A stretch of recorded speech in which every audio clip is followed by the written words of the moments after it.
నామమునకు ఘనత కలుగునుగాక. కీర్తనలు 86 రెండో చరణం మనం చదువుకుంటున్నాం. నేను నీ భక్తుడను, నా ప్రాణం కాపాడుము. నా దేవా, నిన్ను నమ్ముకొని ఉన్నాను, నీ సేవకుని రక్షించుము. దావీదు భక్తుడు రచించినటువంటి కీర్తన ఇది. అతడు అనేక విధమైనటువంటి ఇరుకుల్లో, ఇబ్బందుల్లో, కష్టంలో, శ్రమల్లో ఉన్నప్పుడు దేవుణ్ణి అడుగుతున్నాడు, అయ్యా నేను నీ భక్తున్నయ్యా, నన్ను బ్రతికించు, నన్ను రక్షించు అని అడుగుతున్నాడు. అసలు ఎవరు భక్తుడు? దేవుని యందు భయభక్తులు గలవారు భక్తుడు.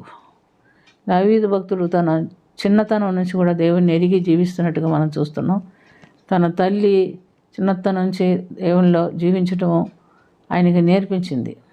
ఆయన చిన్న వయసులోనే గొర్రెల కాయటకు అడవిలోకి పంపబడినప్పుడు ఒంటరిగా ఉండి దేవునితో సహవాసం చేస్తూ జీవిస్తున్నట్టుగా గమనిస్తున్నాం. కీర్తనలు 23:4 వాక్యములు అయితే, గాఢాంధకారపు లోయల్లో నేను సంచరించినను, ఏ అపాయమునకు భయపడను, నీవు నాకు తోడై ఉందు, నీ దుడ్డు కరియు నీ దండము నన్ను రక్షించును అని ఆయన చెప్పగలిగాడు. అంటే అంత భయంకరమైన స్థితిలో ఆయన ఎదుర్కొన్నట్టుగా మనం గమనించుకోవాలి. అలాంటి స్థితిలో సంపూర్ణమైన విశ్వాసం, నిరీక్షణ కలిగి ఆ కీర్తన రచించినట్టుగా మనం చూస్తున్నాం. మనం కూడా ఇలాంటి విశ్వాసం కలిగి ఉంటే తప్పకుండా దేవుడు మనకు కూడా సహాయం చేస్తాడు. మనం కూడా దేవుళ్ళలో జీవించాలి. జీవించి మనల్ని మనం కాపాడుకొనచ్చు, అనేకులను కాపాడుకొనుటకు దేవుడు సహాయం చేస్తాడు. మరి క్రూర మృగములైనటువంటి సింహం నుండి, ఎలుకబండి నుండి తాను విడిపించబడి తన గొర్రెపిల్లను కాపాడుకుంటున్నట్టుగా మనం చూస్తున్నాం. అటు తర్వాత క్రూడైన ఫిలిస్తీయులకు అధిపతి అయినటువంటి గొలియాతుని ఆయన ఎదుర్కొని ఆయన చంపుకుంటున్నట్టుగా మనం చూస్తున్నాం. ప్రియమైనటువంటి దేవునిలారా, ఆయన ప్రాణహాని కలిగినటువంటి సమయాలన్నిటిలో దేవుణ్ణి ఆశ్రయించినట్టుగా, దేవుణ్ణి ఘనపరిచినట్టుగా, దేవుణ్ణి బలపరిచినట్టుగా మనం చూస్తున్నాం. కృత నిబంధనలో చూస్తే దేవుని ఆత్మశక్తి పొందుకున్నవారు ఇలాగే గొప్ప గొప్ప కార్యాలు చేయగలిగారు. పౌలు, శీలలు ఏ కారణం లేక దెబ్బలు తిన్నారు, చెరసాల్లో వేయబడ్డారు. కాళ్ళు చేతులకు బొండం వేసి వాళ్ళని చెరసాల్లో ఉంచి ఉన్నారు. కానీ వారు అర్ధరాత్రి వేళ పాటలు పాడి దేవుని మహింపరిచినప్పుడు చెరసాల తలుపులు తీయబడినవి, బంధకములు ఓడిపడినవి, అందరూ విడుదల పొందుకున్నట్టుగా మనం చూస్తున్నాం.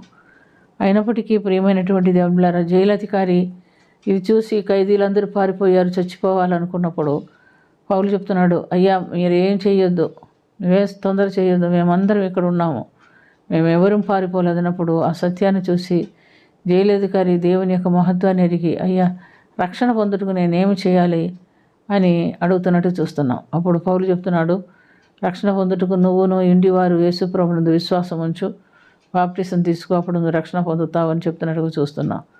ఒక జైలు అధికారితో చెప్పలేదు, నీవును నీ ఇంటివారు అన్నారు. వాళ్ళ ఆ రాత్రి కాలం ముందే దేవుని యందు విశ్వాసం ఉంచి దేవుని అంగీకరించి బాప్టిసం తీసుకొని మరి వాళ్ళ గాయాలన్నీ కట్టి వాళ్ళకి గాయాలంతా పరిచర్య చేస్తున్నట్టుగా మనం చూస్తున్నాం. మరి ఈ కార్యం వాళ్ళు చేయగలిగారంటే వారిలో ఉన్న పరిశుద్ధాత్మ శక్తియే. అలాగే దావీదు చిన్నతనం నుంచి దేవుని శక్తిని పొందుకున్నవాడాయి జీవించాడు కనుక కష్టము రాకుండా ఉండదు. దేవుని ఆత్మను పొందుకున్న వారికి అనేకమైన శ్రమలు వస్తాయి. లోకస్తులకు వచ్చిన దానికంటే అధికంగా వస్తుంది. దేవుని ఆత్మశక్తి ద్వారా మనం విజయం పొందుకోవాల్సిందే. ఆత్మ ద్వారా విడిపించబడతాం. అందుకని ఆయన అంటున్నాడు, ఏమంటున్నాడు, అయ్యా నేను నీ భక్తుడను, నా ప్రాణం కాపాడుము, నా దేవా నిన్ను నమ్ముకొని ఉన్నాను, నీ సేవకుని రక్షించుము. కాబట్టి ప్రియమైనటువంటి దేవుళ్ళారా, ఆయన యందు భయభక్తులు కలిగి వాక్యానుసారమైన జీవితం జీవించి ఆయన ఆత్మచేత నడిపించబడే వారిని రక్షించడానికి, విడిపించడానికి, బ్రతికించడానికి, నిత్య జీవం చేర్చడానికి దేవుడే శక్తిమంతుడని ఎరిగి మనం జీవిద్దాం. ప్రార్థన చేసుకుందాం. ప్రేమ కలిగిన తండ్రి, ఈ లోకంలో ఎంతకాలం జీవించినా ఒక దినం నీ సన్నిధి చేరవలసిన వారమే.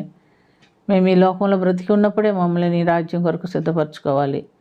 నిన్ను నమ్ముకొని నీ యందు విశ్వాసం ఉంచి, నిరీక్షణ ఉంచి, ఆత్మీయ జ్ఞానం కలిగిన వారమై, పరిశుద్ధాత్మ చేత నడిపించబడిన వారమై నీ సన్నిధిలో కనబడుటకు సహాయం చేయమని ప్రతి ఒక్కరూ నిన్ను విశ్వసించి రక్షణ పొంది, మారు మనసు రక్షణ పొంది, పరిశుద్ధాత్మ అభిషేకం పొందుకున్న వారై జీవించుటకు సహాయం చేయమని యేసుక్రీస్తు పుణ్యనామమున అది మిక్కిలి వినయంతో అడిగి వేడుకొనుచున్నాము తండ్రి.